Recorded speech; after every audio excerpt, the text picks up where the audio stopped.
Hey everybody, welcome back. We got another episode of Capitalism the Remix for you, and today we've got a really good friend of mine, someone I haven't talked to in a long time, Kip Tindell, the ex-CEO and co-founder of the Container Store. We've had a great conversation, many great conversations over the years, and I can't wait for you to hear this one. Welcome back to the Remix.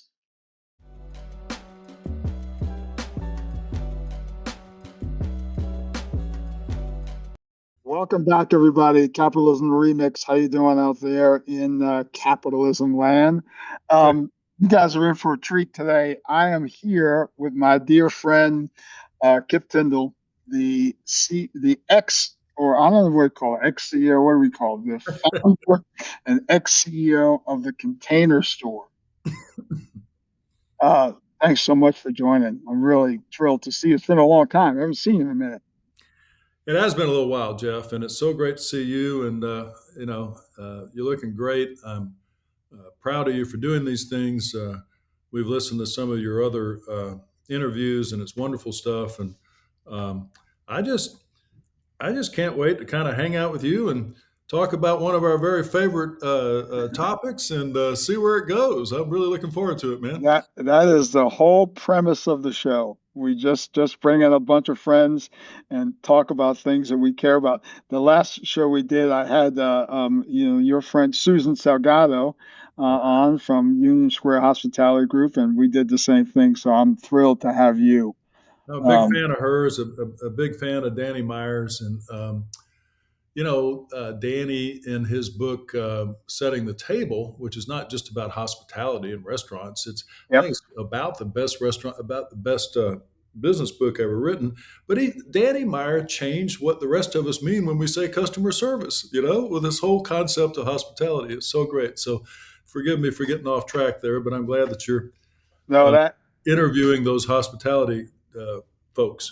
So. that is right on track with this, Kip, because I talk about this all the time about how some of the people that you and I really care about, they're not just changing their industries, they're changing lots of other industries too. So I think that's right on point.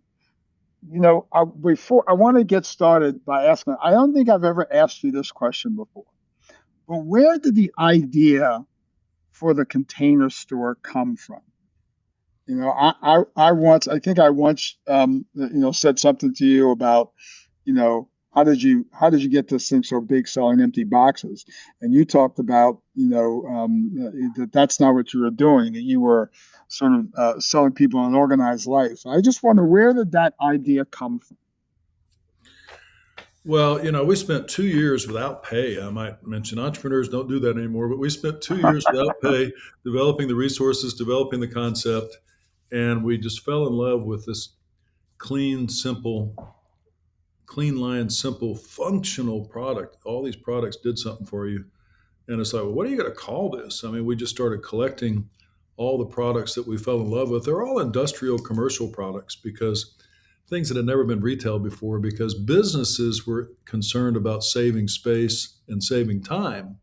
Hmm. But nobody ever did that for the consumer in their closet or their pantry or and so we're like, well, God, everybody needs to save time and save space. And in addition to that, there's a very big Zen quality to being somewhat reasonably well organized.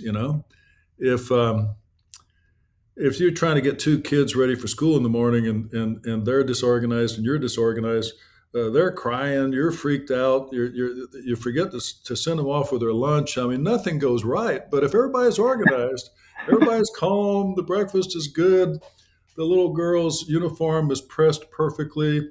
It's just being organized is better than being disorganized. Yeah. And so a lot of people uh, build companies. John Mackey built a company that probably increased the average lifespan in America by 5 years because people, even people that shopped at Walmart, started buying things that were better for them. Right. Well, we didn't save any lives, but I think we sure made people happier and a little bit better organized. So. Well, look, I don't know if that's necessarily true. You may have be saving more lives than you know. You met my then she was my girlfriend who turned to my fiance and now my wife Molly. Yeah. She's a very organized person. and she spends a lot of time at the Container Store, and Right. I'm not really organized. So, and half the time when I'm messing up the house, she wants to kill me. So you might have saved my life for all I know, Yeah. Well, because uh, bless her for that. And it's when I was in college, I couldn't study for an exam until I cleaned up the apartment, had it all perfectly, zen perfect, and then I could sit down and cram for that exam. So there's something to all that. But we just built a business that really put the employee first. The concept was, let's build a business where everybody associated with that business thrives. Build a business where everybody associated with it thrives. The employee thrives, the vendor thrives, of course, the customer thrives, the shareholder thrives, all the stakeholders thrive. And if you're going to devote most of your life to something, and that's what you do with your work, God, you spend more time doing that than any other thing. How can you top building a business where everybody thrives? So, we had Fortune magazine running around saying that we were the best company to work for in America. When we would open a new store in Philadelphia or St. Louis, um, we were the best company to work for in America. We had thousands of people applying for those jobs, and so we were uh-huh. able to pick the best 1 or 2%. And don't tell me that paying well and training well and honest to goodness taking better care of your employee than anybody else isn't a huge competitive advantage. So that's what we did. Sharon and I retired. Sharon, my wife, was the chief merchant, and Garrett Boone and I got most of the credit, but she was the real reason the company had such enormous success. We started with $35,000 in 1978. Now there's over 100 stores. Uh, you know, took it public, got to $1 billion in revenue. We've been out of it now for 6 years, and it's it's hit a kind of a rough patch here recently. But it's um, uh, Sharon and I are really enjoying being retired. Um, it it is amazing to love your work so much and then retire and go, wait a minute, this is even better than that. I mean, the freedom, the lack Yeah, of stress. I didn't know we are under so much stress. My God, you're under so much stress. You don't know it till you get in that, till you get in that other side. yeah. Oh So my goodness. we're having a great time. I just told Jeff that we just got back from an eating tour of Norway, where we just ate the freshest and best seafood in the world, and uh, I don't know. You can't do that when you're working 16 hours a day. So Yeah, that's no, in no. retirement. There So, was there was no eating tours while you're in the Container Store. Although we did have some fun times. But I want to talk about a couple other things. I think a lot of people don't know that you and John Mackey from Whole Foods were I think roommates at UT Austin. Am I right about that? yeah, we were roommates, and it's weird. We lived together. I thought he was the most interesting kid in Austin, and he still is. But he went off and started the Whole Foods, and I went off and started the Container Store, and that's not what we talked about in college, Jeff. You know what we talked about. It wasn't that, but Well, I know what I would have been talking about at UT Austin, but yeah. but that's in and itself is a fascinating part of the story. But I think for me, even more interesting, and I love to hear you sort of talk about this, is that you both sort of went down this path of stakeholder or conscious capitalism. And it certainly in the late 70s, early 80s, when when you guys were getting started, that wasn't the norm. I wonder what is it that you think, why did you both start to think differently about this relationship between business and society? How did that happen? Well, it didn't have a name then, but John Mackey and I both were very interested in philosophy, and we both read a lot. And he majored in philosophy. Um, I wanted to major in philosophy, but my dad wouldn't let me. He wouldn't pay for my college, so I majored in English, which is the same damn thing. But um, we just really enjoyed that, and so those life philosophies and the things that we learn from reading all of history's great philosophers, Yep. As we got older and were getting ready to get out of school, we started applying those to business, and so life philosophies became business philosophies. And as Ed Freeman says, business ethics. He says, I tell people I teach a business ethics course, and they say it must be a short course. But we just thought that was the way to run a business, and nobody was doing it. And then with Ed and John and a lot of people, the whole stakeholder capitalism thing began.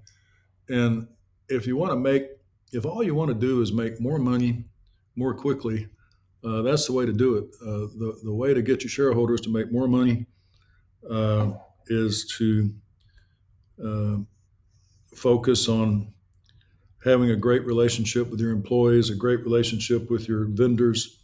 I mean, we're a little bitty retailer, and we had such great relationships with our manufacturers that we'd get better pricing than Walmart and some of the big mass merchants. Not because we deserved it. We didn't buy as much Hmm. as Walmart did, but we had a much better relationship with the vendor than they did. We'd go on vacations with them and got to be friends, and then would design the world's greatest shoebox, while we were on vacation, eating great seafood and wherever. And um, that's fun. That's a competitive advantage. And you get loyalty out of those vendors like you get loyalty out of those employees. I tell you, people would join the Container Store as an employee and they would never leave. They work there forever. That person that helped you with your toy storage problem in the store, the retail salesperson, she made about double industry average and she'd been there for 12 years. She Yep. knew what she was doing, and it makes Yeah. a difference. So, There's a few things that you hit on there, Kip, that have been sort of rattling around in my brain for a long time. You probably know about this, but it's interesting how you were. Would you say you were going to be a philosophy major, and then you turned to be a literature?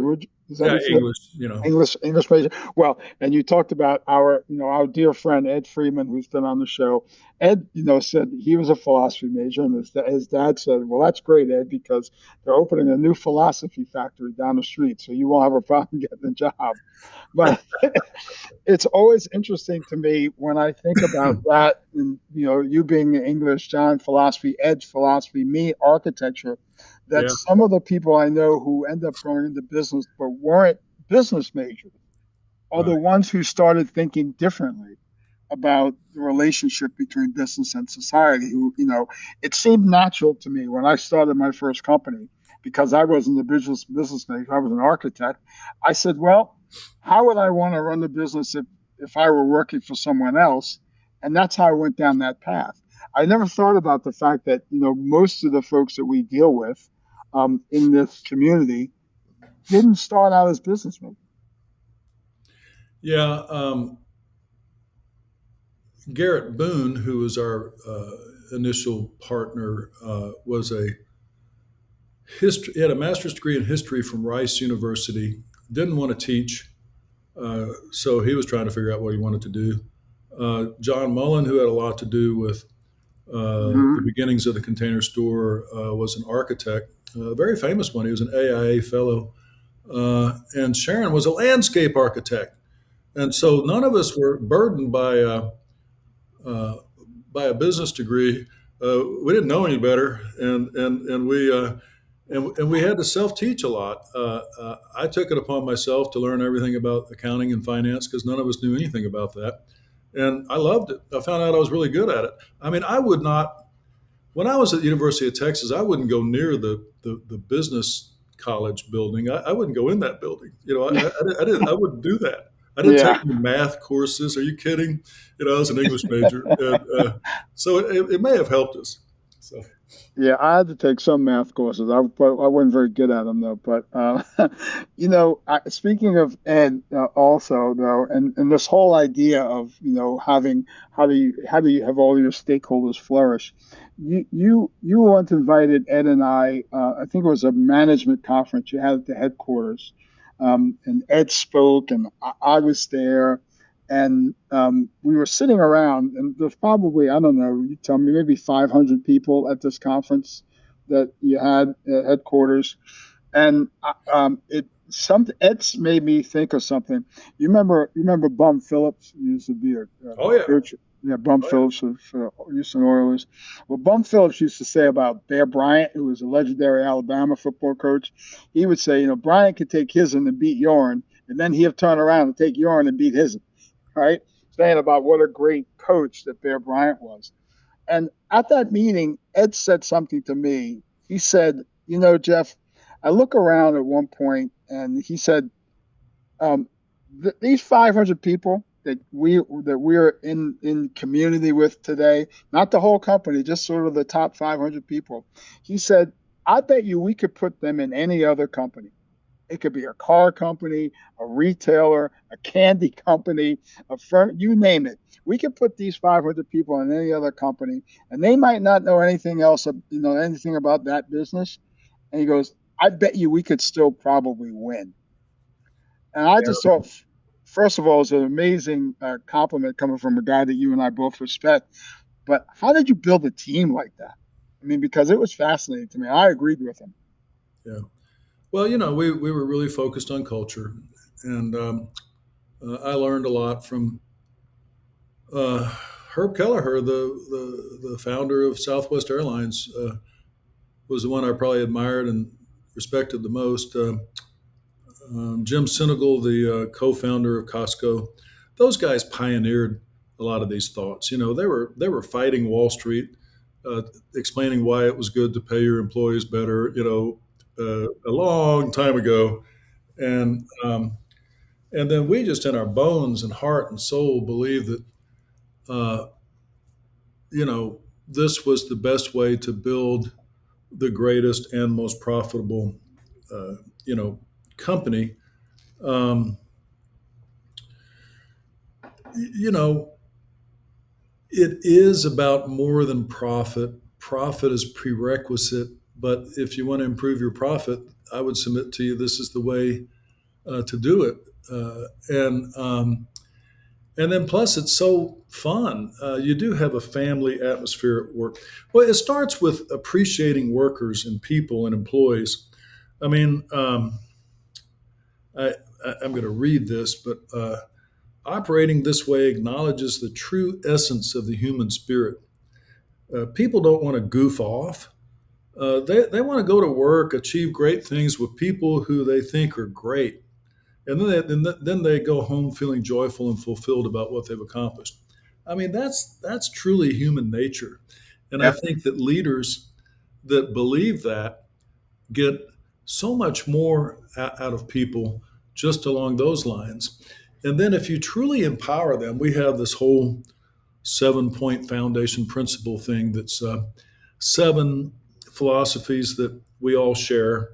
They're all kind of do unto Yeah. others type obvious things, but we Talk share. about They tell us how to handle any situation. We empower the employee to do that, and then that's how you get their individual creative genius. Because I don't know about you, but I'm not smart enough to write a telephone book size rule and policy book telling people how to act in any given situation.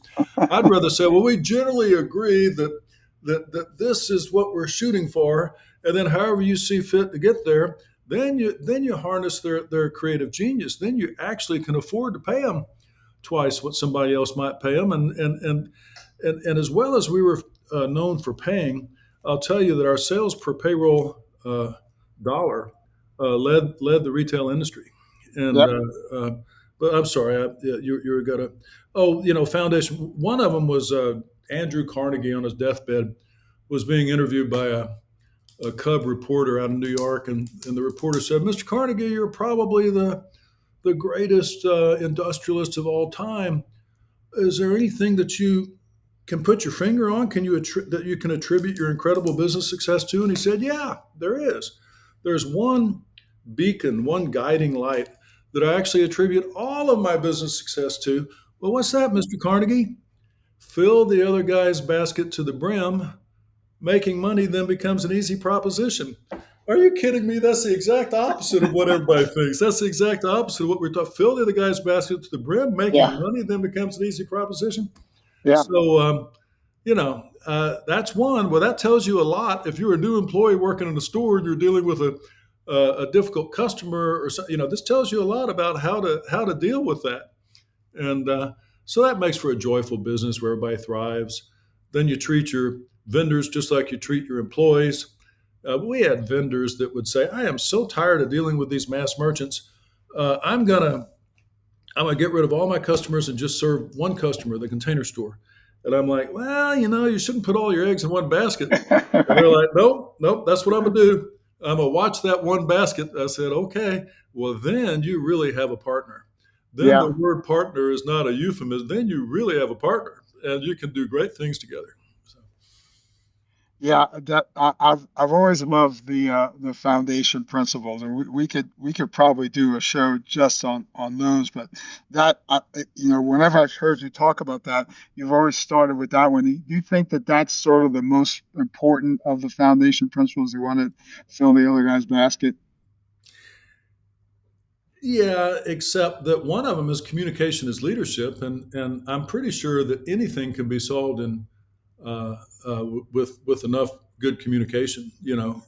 Communication is leadership. That's what Yep, leadership is. It's yep, communication. yep. And um, so is that more important than what Andrew Carnegie said? Andrew Carnegie wasn't always a good guy, but by the time he got to the end of his life, he was a real good guy. I guess if you, Yeah. I guess if you have a guy get to the very top of Maslow's hierarchy of need, they become pretty altruistic. But Yeah, they have the ability to do that. But there's probably things we can learn there, right? yeah, yeah. Another one was intuition. Doesn't come to an unprepared mind. You have to train to make it happen. But in this data world, uh, and I love data. I'm a reader. I invest in some data companies. I understand what data brings us, but a full dose of intuition is really important too. Intuition's merely the sum total of your life experience. Yeah, Intuition's merely the sum total of your life. So why would you leave that at home when you go to work in the morning? We want you to bring it to you to work, and that's another way that we get genius out of you, and we can pay you better because your productivity is higher. So, uh, and it's your intuition is better on things that you're good at. So I like to fly fish, and if I'm teaching you how to fly fish, and you intuit that there's a trout under that rock over there, there probably isn't. But since I've fly fished, well, if I intuit there's a trout on that log over there, probably is. probably And so is. you can trust your intuition more and more and more in those arenas where you have the most information and that you're the best at, and that's when you kind of transcend logic and data and information because we have to make a lot of decisions and take a lot of actions before we have all the facts in. And I think intuition is something to celebrate and encourage people uh, to use in their work life. I did give a speech once on that, and I had this lady say that she didn't want her employees using their intuition under any circumstances. And I said, "Really? I mean, gosh, why didn't I convince you in all that I said about the?" Yeah. He said, "Well, my company runs nuclear power plants," and I said, "Okay, all right, there's a There are some instances, but that's an interesting point because we tell people all the time that most of this stuff is not set in stone, right? You right, have to sort of use and Ed has said, Jeff, I'm tired of the sinners and the saints game, right? Because every sinner's got a future and every saint's got a past. So as long as we're using our humanity to do things, we'll probably find a way. And I just wonder, um, it seems like sometimes that's in short supply in business, right? People thinking about just let's use our humanity.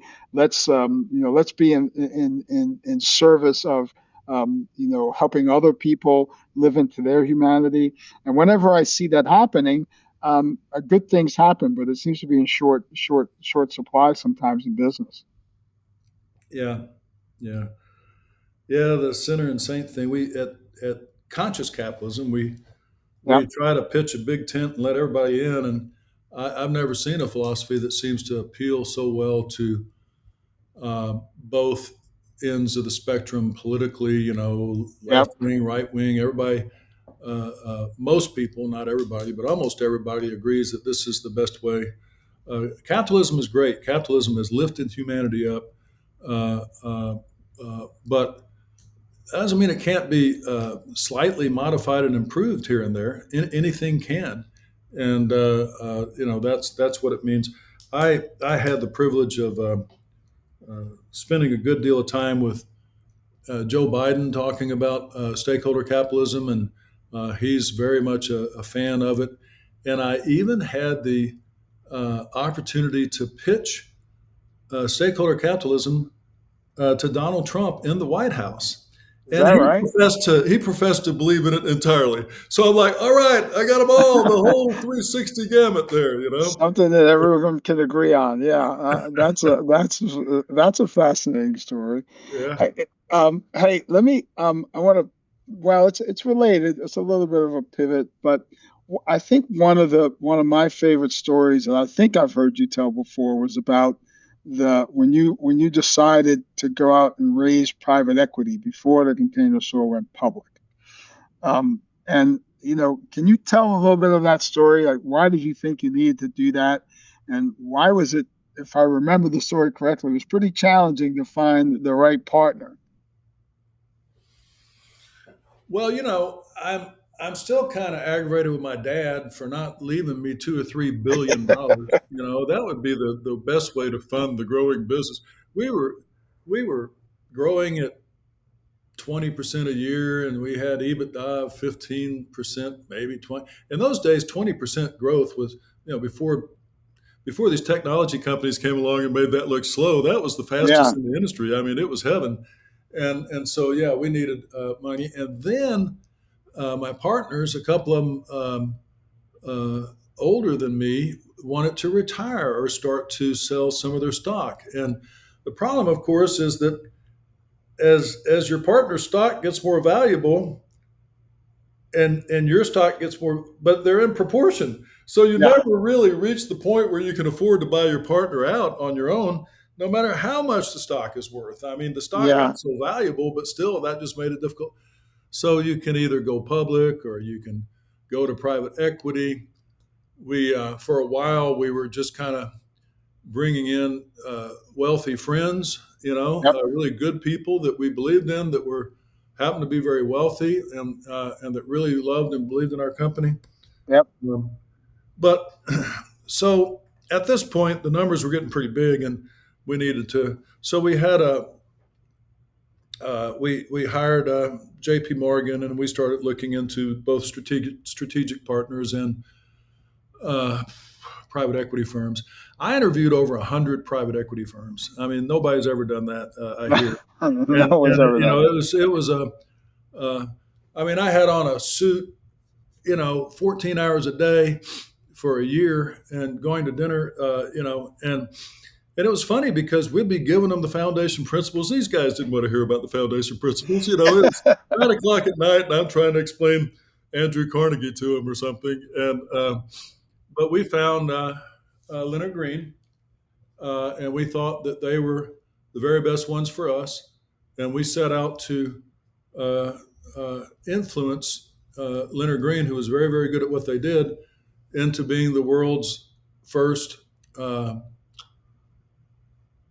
uh, conscious capitalist private equity firm, which would which anybody would think is an oxymoron. And we had a lot of success with that. Right. They were instrumental and helpful, and we had a great relationship. It's still difficult on any private equity firm when it comes time to sell. And the Hmm. business model of any private equity firm is that in 3 or 5 or 7 years, at some point, they're going to want to sell. And Yep. when it's time for them to sell, even if they're very good people, it becomes hard for their interest to not get misaligned to some of the other stakeholders. And so that's why I say the best things have your dad leave you $3 billion, which I wasn't lucky enough to get, because Yeah. going public is a pain in the neck, and private equity can be, and even rich friends can be. So, Dad, you let me down, but you have to do all that as carefully as you can, and raise capital as wisely as you possibly can. So, It gets harder though, right? I mean, it gets harder to stay the path, sort of as you described, as you get bigger and have to get money from people you don't know, right? From other places. It seems like it gets harder to we used to say when my old friend Rick Frazier, when he and I started Consinity, we used to say, the torque steel regular money will try to pull you off this path. And Yeah. the bigger you get, the harder it gets. Is Yeah. that sort of, has Oh that yeah. been your, yeah, Yeah. And there's some really bad choices that can be made raising capital. And so the ideal innocent beauty of the founders still owning all the stock and looking at it long term, that's when culture and everything can thrive at its best. It gets a little dicey once you start wanting or having to buy each other out because um, it's difficult, and so you make the best choices you possibly can. We decided to go public. That was my unilateral decision. yep, Nobody thought that I would do it, but I was enamored with the thought that you can get more stock in the hands of employees if you go public. It's just yeah, standard operating procedure that you have stock options and all that. It's very difficult to get stock in the hands of employees when you're private. Even if you have wonderful private partners, they don't want to dilute themselves to get stock in the hands of employees. And even if yeah, you have one that does, they've got an accountant or a lawyer that's advising them not to do that. And I'm like, guys, the only way we can get stock in the hands of employees is to dilute ourselves. So Sharon and I actually unilaterally diluted ourselves sometimes to achieve that. I really believe that your single most dedicated, talented employee is better off if they have a piece of the action, if they own a little bit of the stock. If you can look them in the eye and call them partner, that really gives them wings. And so yeah, that's why we went public. And it maybe wasn't my best decision for us, who were so culturally endowed. It took a lot of our key people's attention off of the things that got us there and focused on Wall Street. I yeah, mean, it took three or four of our top people just completely off of, as Stanley Marcus, the Neiman Marcus guy, would say, you weren't minding the store, you were minding Wall Street. He didn't say that, but he talked about minding the store.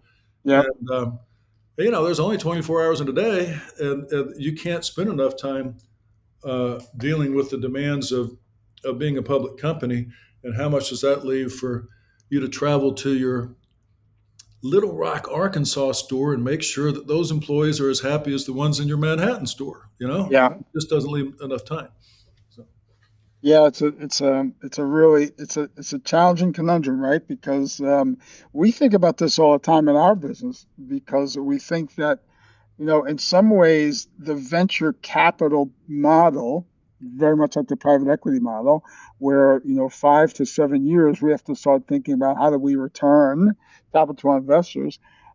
In some ways, it can be a disservice to businesses that want to operate from a stakeholder mindset because of all the pressures that you just talk about. And I know we've thought about it. We haven't figured out a way to solve it, other than to, like you say, can we find investors down the line, like Satori Capital and folks like that, who care about the same things that we care about.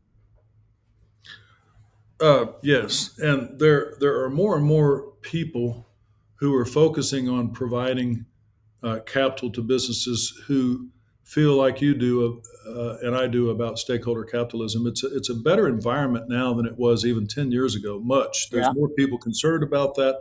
There's been a lot of great books written on uh, how to sell your business and not regret it later.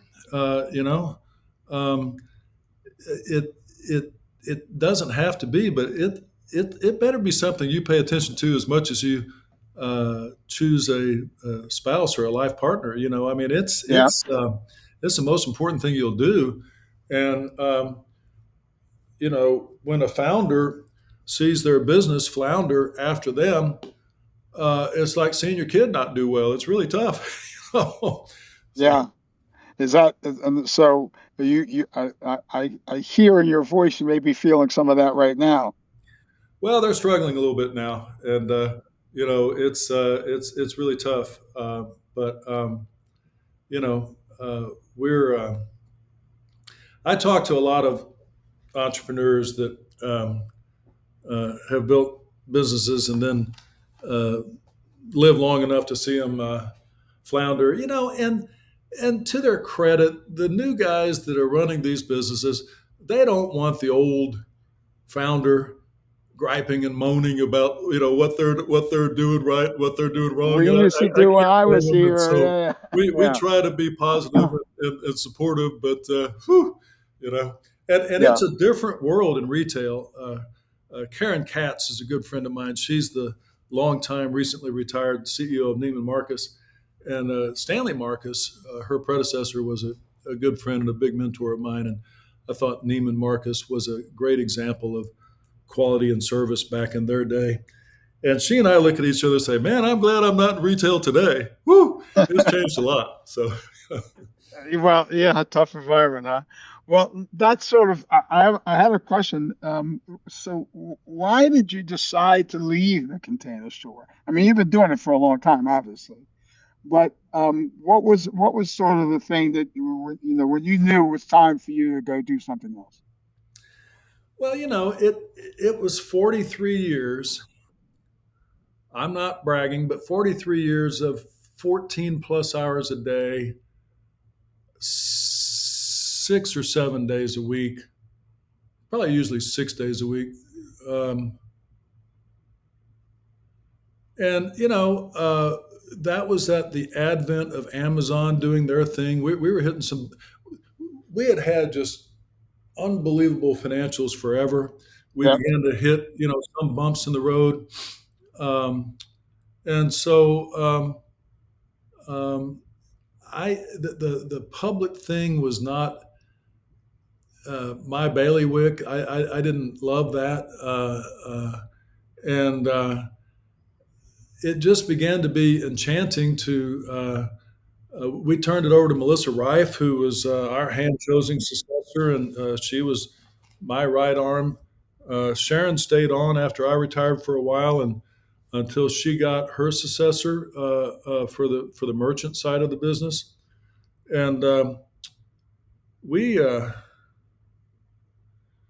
the last annual shareholders meeting, I presided over that, and then I didn't even stay for the board meeting. We were on a plane to Monterey Peninsula, and time was ours. I mean, nobody loved their work more than us, but do you want to do it to the very last gasp? Yeah. I mean, Right. there's more to life than work. It took me a long time to learn that, and nobody has ever enjoyed their retirement more than us. And I don't miss a thing. I love this life now. Just I wake up, and the first thing I do, sadly, is I grab my iPad, and then the Google Calendar sometimes says, a couple times a week, it says you have no scheduled events for today, and my heart leaps for joy. I'm so happy about that. And Yeah. so, Yeah. I'm waiting to get to that point where my Google Calendar says that. It doesn't say. It says you got to call Zay about this, and you got oh my God, yeah, yeah. you know, a zillion emails a day.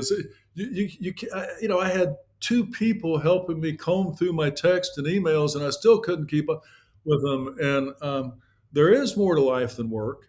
Yep. And I felt like I was doing more good for the world by creating a very good model of stakeholder capitalism and everything that I could in nonprofit. But so since I've retired, I've been getting off first of all, the for profit boards. I got off all of those, particularly the public ones, and Yep. then slowly getting off the nonprofit ones. I'm still involved with conscious capitalism. I'm very much involved with Yep. Just Capital, who I really believe in a lot. I try to bring these types of organizations together because I think that we're stronger. So, conscious capitalism, Just Capital, CECP is Chief Executives for Corporate Purpose, B Team, B Lab, Lady Lynn Rothschild's Inclusive Capitalism. They're Yep. all kind of doing the same thing, So if they can come together and learn from each other, I think we can, move that movement forward better. So I can't abandon my work with stakeholder capitalism. I have stepped back a little bit from politics. I'm kind of a news and political junkie. I still read probably 8 or 10 hours a day, and but I'm kind of letting this one go on by its own, Yeah, and that's quite have so. my Yeah, views, but I'm not really working that hard at it, and you know, uh, living life. I'm really glad that I did that before I was 89. You know, yeah, yeah. Right. Glad you did it. We can both enjoy your time off. I'm loving it. Um, I can still climb a mountain in Colorado. I mean, I wouldn't be there you able to do go. that in the future. So Exactly. I'm speaking. We had Martin Whitaker from Just Capital on early on the show, and I love. He's a really great guy. I really like Martin. And then I'm doing a panel in a couple of weeks with Allison Omens. So we're still tied into the Just Capital folks. I really like what they're I love doing. Allison. Allison is so smart and so knowledgeable, Yep. and we can learn so much from Allison. When I was trying to get all these organizations to come together, which was more difficult than I thought it would be, because human beings are so tribal, it's unreal. Yep. But I thought Allison would be the leader of it. But She's then she got this thing with Just Capital, and now she and Martin Whitaker are running that, and so she's doing something maybe even better than that. So enjoy being with her. She's wonderful. Yeah. I can't wait to see her. It's been a long time. So I was, this is the flow of this has been almost as I scripted it, which is amazing because that never happens. I was going to ask you what you've been doing since you left the Container Store, but I think you've been fly fishing, you've been climbing mountains, you've been flying to Monterey, you've been eating, in Norway. What have I missed? Well, world class food and world class wine has become a pretty big hobby of mine, and I'm beginning to look like it a little bit too. I got to kind of watch that. And Sharon and I really enjoyed. We worked together. We built a business together. I think it's great. You should work with the people you love.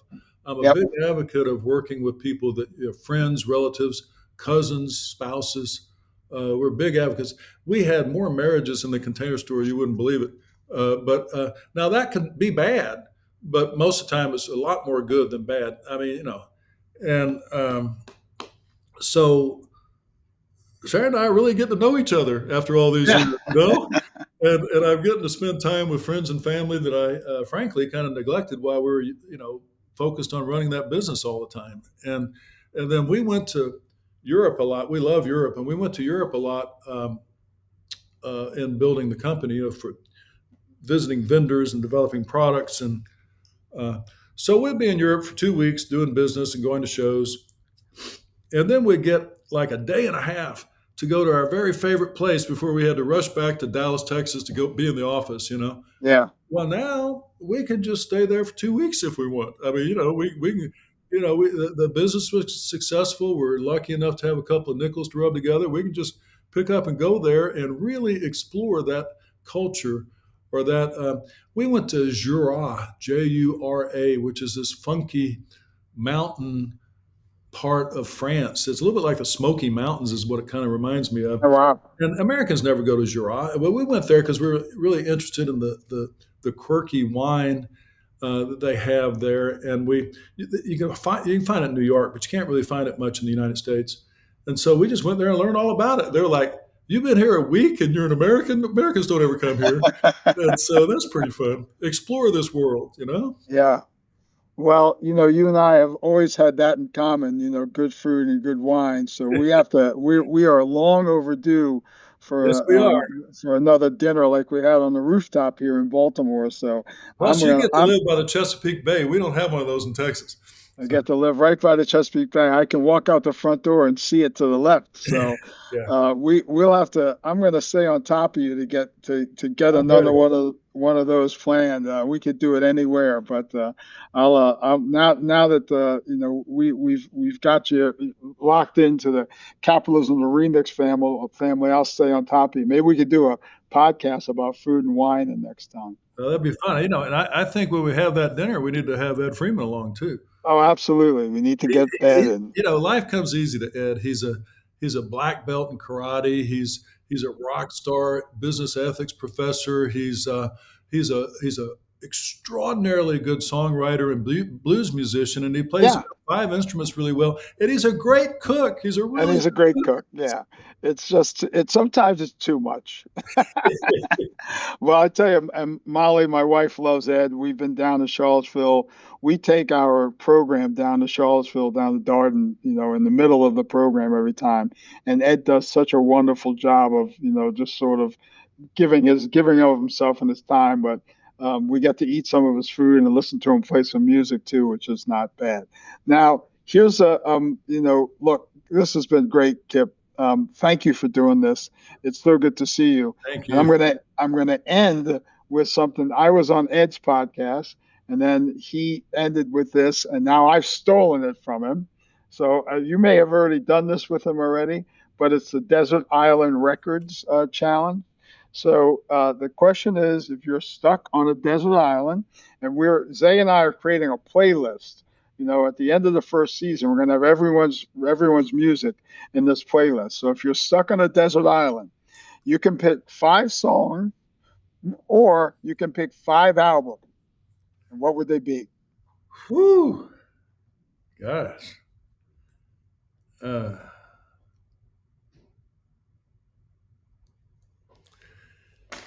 I don't like uh, country music quite as much as this is going to sound like I do, but I think I'd choose Bob Dylan's Nashville Skyline.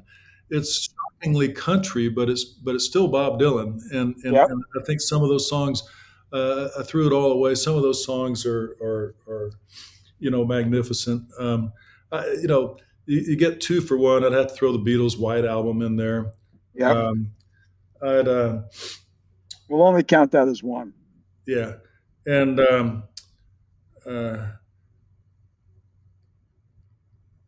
I think the name of the album is For Every Man, but I think I'd have to throw Jackson Brown's For Every Man in there. Um, I am a Sly and the Family Stone fan. Mm, I Sly love it. was so far ahead of himself. He had that baritone. He go back.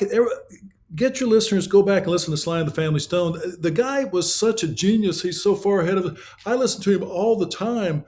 Uh, uh, just the song "Everybody Is a Star" is like the greatest song ever. So I'm a cheat and say the best of Sly and the Family Stone would be the fourth. Okay. No, that's good. I love it. I Uh, got one more. hmm.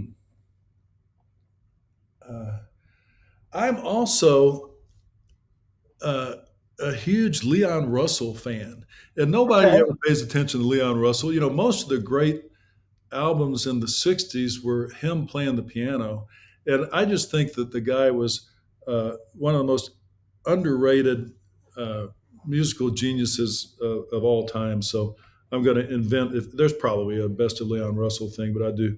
Leon Russell, and I might change that fifth one if I had another 30 minutes to think about it. But I'd be pretty No, no. happy with that music right We there. like just like it is. We like the first 5 that come to mind. Yeah. Kip, as always, it's just a pleasure to be with you, my friend. I miss you. We got to find the time to get together.